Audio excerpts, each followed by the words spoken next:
সকালে কিংবা বিকালের নাস্তায় এরকম যদি হালুয়া, মিষ্টি এবং লাড্ডু পাওয়া যায় তাহলে নাস্তাটা বেশ জমে যায়। আসসালামু আলাইকুম, hello viewers, welcome to my channel. কেমন আছেন সবাই? নিশ্চয়ই খুব ভালো আছেন। আপনাদের দোয়া ও অনুপ্রেরণায় আমিও খুব ভালো আছি। তাই আজকে চলে আসলাম আবার একটি মজাদার রেসিপি নিয়ে। আজকে আমি একই উপকরণ দিয়ে কিভাবে লাড্ডু, মিষ্টি এবং হালুয়া তৈরি করে নেবেন তার রেসিপি শেয়ার করব।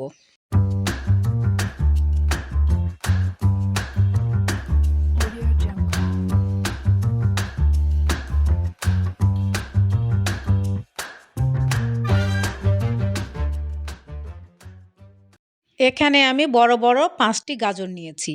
এবার এই গাজরগুলোকে খোসা ছাড়িয়ে ধুয়ে আনবো। দেখুন আমি খোসা ছাড়িয়ে ধুয়ে এনেছি।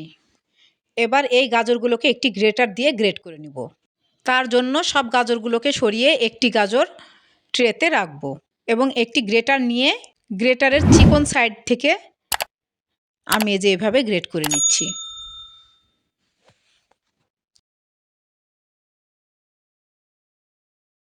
সবগুলো গাজর আমি এভাবে গ্রেট করে নিয়েছি।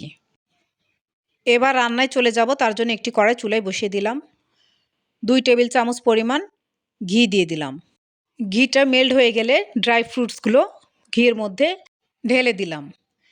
এবার হালকা করে ভেজে নিব। এখানে আমি চীনাবাদাম, কাঠবাদাম, কিশমিশ এবং কাজু বাদাম নিয়েছি। আপনারা চাইলে আরও অনেক কিছু অ্যাড করতে পারেন। হালকা সোনালি করে ভেজে নিয়েছি। ভেজে নেওয়া হয়ে গিয়েছে। এবার আমি একটি পিরিচে তুলে নিচ্ছি। ওই কড়াইয়ের মধ্যে 2 টুকরো দারচিনি, 2টি এলাচ এবং 2 টুকরো তেজপাতা দিয়ে একটু হালকা করে ভেজে নিচ্ছি।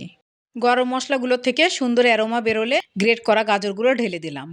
এবার নেড়ে চেড়ে গ্রেট করা গাজরগুলোকে ঘিয়ের মধ্যে কিছুক্ষণ ধরে ভাজবো। আর আমি একবারে ঘি দিলাম না, স্টেপ বাই স্টেপ ঘি দিব, তাহলে ঘিয়ের ফ্লেভারটা খুব ভালো আসবে। এভাবে আমি ঘিয়ের মধ্যে 7-8 মিনিট ধরে ভেজে নিয়েছি। আবার আমি 2 চামচ ঘি দিয়ে দিলাম। নেড়ে চেড়ে ঘিগুলোকে ভালোভাবে মিশিয়ে দিব। মেশানো হয়ে গিয়েছে, দারুণ ঘিয়ের অ্যারোমা বেরোচ্ছে। এ পর্যায়ে আমি 1 কাপ চিনি দিয়ে দিলাম। এখানে আমি লাল চিনি ইউজ করেছি, আপনারা চাইলে সাদা চিনি ইউজ করতে পারেন। চিনি দেওয়ার কারণে চিনিটা গলে যাবে আর গাজরের গা ছেড়ে পানি বেরোবে। এই পানি দিয়েই গাজরগুলো খুব ভালো বয়েল হয়ে যাবে। নেড়েচেড়ে খুব ভালো করে মিক্সড করে যতক্ষণ না পানি শুকায় ততক্ষণ রান্না করে নেব। বাই দ্য ওয়ে, আমি রুথি। আমার চ্যানেলে নতুন হয়ে থাকলে প্লিজ সাবস্ক্রাইব করবেন। পাশে থাকা বেল নোটিফিকেশন অল সিলেক্ট করে রাখবেন, তাহলে যখনই আমি নতুন ভিডিও আপলোড করব তার নোটিফিকেশন সবার আগে আপনার কাছে পৌঁছে যাবে। লাইক এবং কমেন্ট করবেন। যারা ফেসবুক ও ইনস্টাগ্রাম থেকে দেখছেন প্লিজ পেজটাকে ফলো দিয়ে রাখবেন, লাইক এবং কমেন্ট করবেন।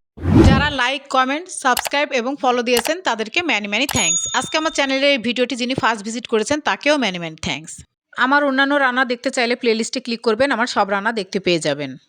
মিষ্টিটাকে ব্যালেন্স করার জন্য আমি 1 চিমটি লবণ দিয়েছিলাম।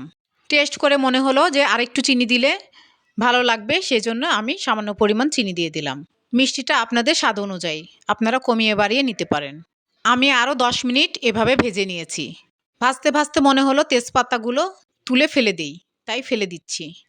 এবার ভেজে রাখা ড্রাই ফ্রুটসগুলো হালুয়ার মধ্যে দিয়ে দিলাম। নেড়ে চেড়ে আবার কিছুক্ষণ ভেজে নিব।